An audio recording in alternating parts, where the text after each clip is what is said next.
बानी। कम कोइला से हो गनी कोरिया, हम तो नैहरे में रहिए सवरिया। अच्छा रुसा न करे जा हमर फाटे, छोटी छोटी बात पर तू लगता रुडाटे। धनी हो सब धन तोहरे नु बाटे, भाभी हो सब हम तोहरे नु बाटे। धनी हो सब धन तोहरे नु बाटे।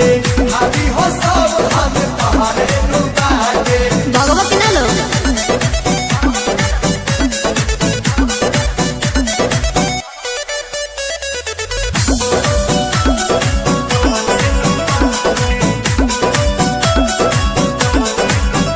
दांत पीसी के खीसी में साने लुआटा, तू प्यार के अचार जस कही दे लुखाटा।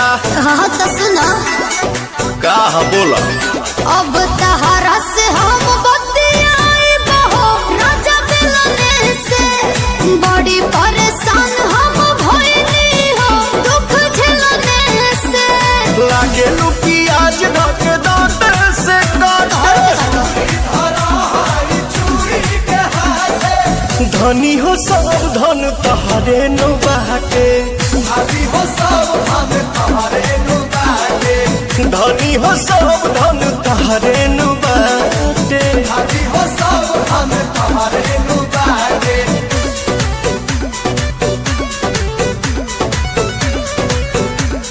Hello guys, I hope video पसंद आए तो वीडियो को लाइक शेयर कमेंट जरूर करना। ऐसे रिलेटेड वीडियो बनाता रहता हूँ और मेरे चैनल पे नया तो चैनल को सब्सक्राइब नोटिफिकेशन कर ऐसे रिलेटेड वीडियो बनाता रहता हूँ। आप लोगों का पसंद जो भी गाना हो बताओ, उस पर वीडियो बना के जरूर दूंगा। तब तक के लिए जय हिंद जय भारत।